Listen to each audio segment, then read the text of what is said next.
یہودیوں میں ایک اعلان ہوا کہ اگر یہ علی بن ابی طالب قلعے کے اندر گھس گیا تو خیبر قیامت تک ہمارے ہاتھ میں نہیں آ سکتا، اپنی طاقت لگا دو۔ سارے یہودی ٹوٹ پڑے، جتنی فوجیں تھی ٹوٹ پڑی۔ جانتے ہیں حضرت علی اپنا ڈیفنس کیسا کر رہے تھے، اپنے بچاؤ کے لیے کیا کر رہے تھے؟ قلعہ قموس کے دروازے کو جو پھاٹک تھا ایک ہاتھ سے اکھاڑ دیا اور بائیں ہاتھ سے صرف دروازہ پکڑتے تھے، سیدھے ہاتھ سے تلوار سے حملہ کیا کرتے تھے۔ ایک ہاتھ میں دروازہ لے کر کے ڈیفنس کر رہے ہیں، ڈھال بنائے ہوئے ہیں، جہاں سے تیر آئے یا تلوار آئے اس دروازے سے آپ نے اپنے آپ کا ڈیفنس کیا ہے۔ صحابہ کہتے ہیں ہم دیکھتے رہے، وہ دروازے کو ایسے اپنے ہاتھ میں نچھا رہے تھے جیسے کوئی چھوٹا کھلونا اپنے ہاتھ میں نچھایا جاتا ہے۔ حضرت علی کرم اللہ وجہہ الکریم نے اس قلعے کا پھاٹک توڑ دیا جس کو 20 دنوں سے صحابہ جا کر کے آ رہے تھے، توڑ نہ سکے تھے۔ پھر اس کے بعد جب جنگ ٹھنڈی ہوئی، بعض لوگ یہ کہتے ہیں کہ قلعے کا پھاٹک اٹھا کر کے پھینک دیا، پھینکا نہیں، پوری جنگ بھر حضرت علی اس دروازے کو پکڑ کر کے جنگ کرتے رہے اور قلعے کے اس دروازے کو اپنی ڈھال بنائے رہے۔ جب یہودی سرد پڑ گئے، ٹھنڈے پڑ گئے تو اس قلعے کے دروازے کو آپ نے اٹھا کر پھینک دیا۔ صحابہ کہتے ہیں ہم بعد میں، چونکہ وہ راستے میں پڑا تھا، اٹھانے کے لیے گئے تو 40 صحابہ مل کر کے اس دروازے کو اٹھا نہ پا رہے تھے۔ جو تنہا حیدر کرار اتنی دیر تک اپنے ہاتھ میں لے کر کے لڑتے رہے۔ کون ہے یہ حیدر کرار؟ وہ 6 ہجری کا ایک واقعہ ہے، اس واقعے کو جنگ خیبر کہا جاتا ہے۔ خیبر یہ 6 ہجری میں واقع ہوا، بعض مورخین کے نزدیک 7ویں ہجری میں، کیونکہ یہ محرم کا واقعہ ہے۔ محرم میں یہ جنگ پیش آئی تھی۔ یہ خیبر کیا ہے، جنگ خیبر کیا ہے، اس کے متعلق میں تھوڑی سی باتیں عرض کرتا ہوں۔ اس سے پہلے چھوٹے چھوٹے غزوے بھی ہوئے۔ ایک ذات القرد جنگ، چھوٹی سی جنگ ہے جس کو میں اکثر اپنی تقریروں میں کہا بھی کرتا ہوں۔ عبد الرحمن فزاری قارہ کا رہنے والا ایک شخص 400 لوگوں کو لے کر آیا تھا ذات القرد۔ مدینے سے قریب ایک چراگاہ تھی جہاں رسول اللہ صلی اللہ علیہ وسلم کی اونٹنیاں چرتی تھیں اور کھجوروں کے باغیچے تھے۔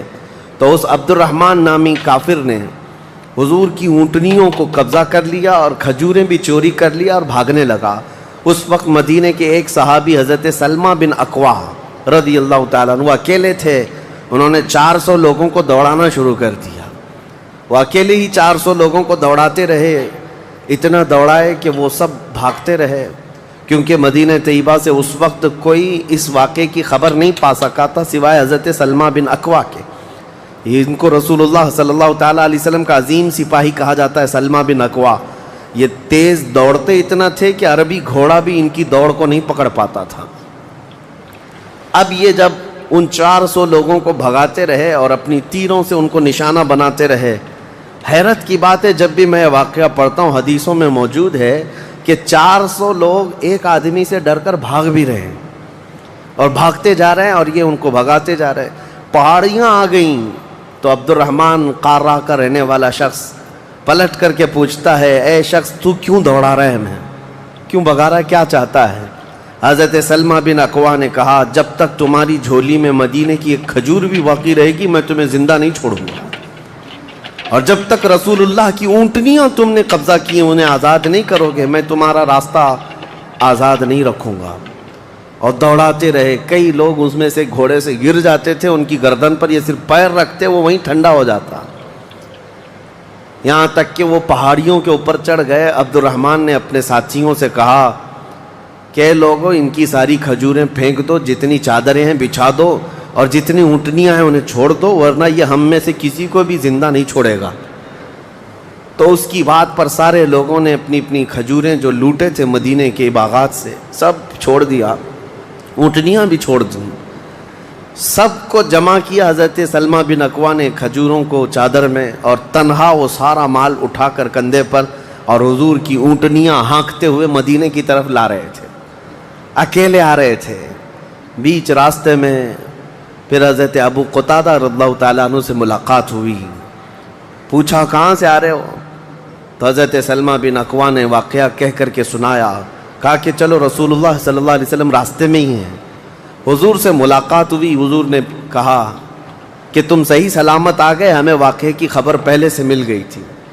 تو وہ ابھی بھی کہنے لگے یا رسول اللہ میں نے ان کو پانی تک پینے نہیں دیا, اگر آپ حکم فرمائیں تو ان سب کا پیچھا کر کے ان کو یہیں ختم کر دیں گے. نبی پاک صلی اللہ علیہ وسلم نے مسکرا کر فرمایا تمہاری جو اونٹنیاں تھی, تمہارے جو کھجور تھے, اس کے تم مالک ہو گئے ہو, ان کا راستہ چھوڑ دو. تب یہ واپس آئے. حضرت سلمہ بن اکوا, اعلیٰ حضرت امام احمد رضا خان فاضل بریلوی رضی اللہ تعالیٰ عنہ نے اس روایت کو نقل فرمایا اور فرماتے ہیں سلمہ بن اکوا سے پوچھا گیا تمہیں خوف نہیں تھا, ڈر نہیں تھا؟ 400 لوگوں کو اکیلے دوڑاتے چلے گئے, مدینے سے باہر بھی چلے گئے. تو جانتے ہیں کون سی طاقت تھی ان کے پاس, سلمہ بن اکوا کے پاس, جو ان کو خوف سے آزاد کر رکھی تھی.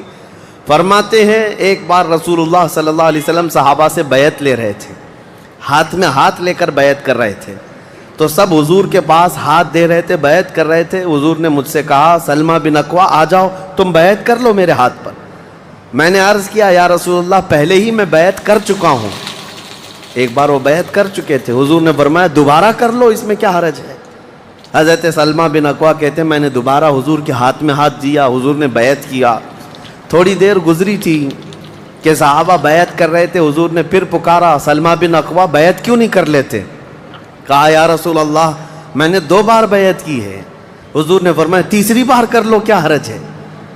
وہ حضرت سلمہ بن اکوا کہتے ہیں میں نے اپنا ہاتھ رسول اللہ کے ہاتھ میں تیسری بار دیا اور بیعت کیا. اور اس کے بعد جب نکلا حضرت سلمہ بن اکوا کہتے ہیں مجھے اس ہاتھ پر اتنا بھروسہ تھا کہ دنیا کی ہر طاقت کو دھول چٹا سکتا تھا کہ رسول اللہ کے ہاتھ میں دیا ہوا ہاتھ ہے. ان کے پاس جو بے خوف ہونے کے لیے کوئی دولت تھی نا, بے باک, ان صحابہ کو اگر کوئی چیز بناتی تھی تو یہی چیز ہے عشق مصطفیٰ, محبت مصطفیٰ, جس کو بریلی کے امام نے فرمایا ہے خوف نہ رکھ رضا ذرا, تو ہے عبد مصطفیٰ, تیرے لیے امان ہے, تیرے لیے امان ہے. کسی شاعر نے کہا تھا کہ دیوان گانے عشق محمد کو دیکھ کر گھبرا گئی ہے گردش دوراں کبھی کبھی. حضور کے عاشقوں کو دیکھ کر کے دنیا کی طاقتیں بھی گھبرا جاتی تھیں کہ ان کے پاس ہے کون سی طاقت. تو یہ جو چھوٹی سی جنگ واقع ہوئی اس کو ذات القرد کہتے ہیں. اس کے 3 دن کے بعد ہی خیبر کی جنگ شروع ہو گئی تھی. اب خیبر پر ہم آتے ہیں. خیبر کیا ہے؟ تقریباً مدینہ طیبہ سے 320 کلومیٹر دور یا 300 کلومیٹر کے قریب ایک بستی ہے جس کو خیبر کہتے ہیں. خیبر یہودیوں کا گڑھ ہے, یہودیوں کا مرکز. اور اس وقت سے لے کر کے حضور صلی اللہ تعالیٰ علیہ وسلم کی مدینہ طیبہ آمد سے بھی کافی پہلے سے خیبر میں یہودیوں نے ایسا اپنا وہ جمایا ہوا تھا کہ پورے عرب کے سب سے بڑے مالدار یہودی خیبر میں رہتے تھے, اور جنگی طاقت بھی سب سے زیادہ ان کے پاس تھی, اور غرور اور گھمنڈ اتنا تھا, پیسوں پر بھی اور جنگ پر بھی, طاقت پر بھی, کہ وہ کسی کو بھی ڈرا دیتے تھے. اور جب سے نبی پاک صلی اللہ علیہ وسلم مدینہ طیبہ آئے ان کی دشمنی اتنی بڑھ گئی تھی کہ آپ کو معلوم ہونا چاہیے کہ جو جنگ خندق ہوئی تھی اس کا واقعہ بھی میں نے تفصیل سے بتا دیا. مدینہ طیبہ جنگ خندق جس وجہ سے ہوئی اس کا سبب یہودی تھے.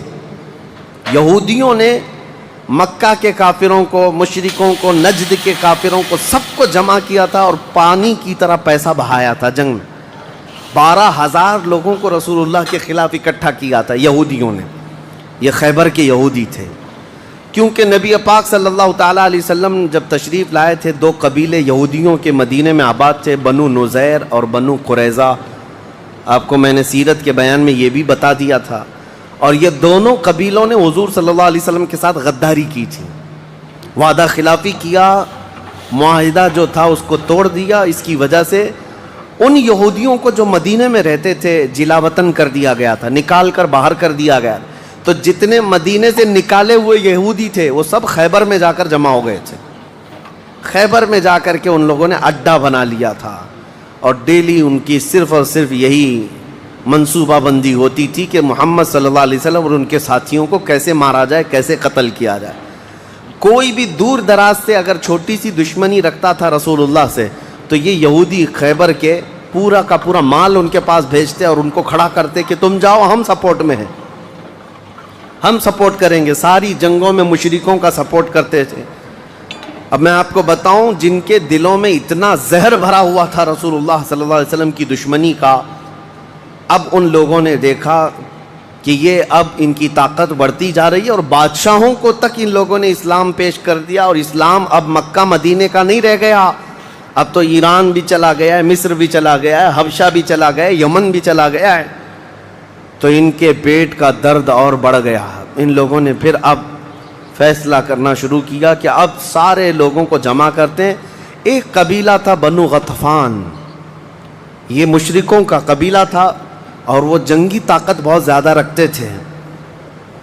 اس وقت عرب میں وہ نڈر مانے جاتے تھے۔ یہودیوں نے ان کو بلا کر کے جنگ کا پلان کیا کہ مدینے پر اچانک چڑھائی کریں گے اور تہس نہس کر کے رکھ دیں گے، کسی کو خبر بھی نہ ہو، پورے مدینے کی اینٹ سے اینٹ بجا دیں گے۔ انہوں نے پلان کیا راتوں رات، لیکن مخبر صادق رسول اللہ صلی اللہ تعالیٰ علیہ وسلم کا حال یہ ہے، اور کوئی غیب کیا تم سے نہاں ہو بھلا۔ نبی پاک صلی اللہ تعالیٰ علیہ وسلم کو خبر ہوئی کہ یہودیوں نے میٹنگ کی ہے اور راتوں رات مدینے پر چڑھائی کرنے والے ہیں۔ دوسرے دن حضور پاک صلی اللہ تعالیٰ علیہ وسلم نے صحابہ کو جمع کیا، تو جتنے صحابہ تھے سب جمع ہو گئے، تقریباً 1600 صحابہ تھے۔ کتنے؟ 1600 صحابہ۔ 1600 صحابہ مدینہ طیبہ سے نکل پڑے حضور کے ساتھ کہ ان یہودیوں کو خیبر سے نکلنے سے پہلے ان کا راستہ ہم روکیں گے کہ مدینے پر کوئی بھی چڑھائی نہ کر سکے۔ جب رسول اللہ صلی اللہ علیہ وسلم صحابہ کو لے کر چل پڑے، چال الٹی پڑ گئی۔ یہودیوں نے یہ سوچا تھا کہ مدینے پر اچانک حملہ ہوگا، کسی کو کانوں کان خبر نہیں ہوگی، لیکن ایسا ہوا کہ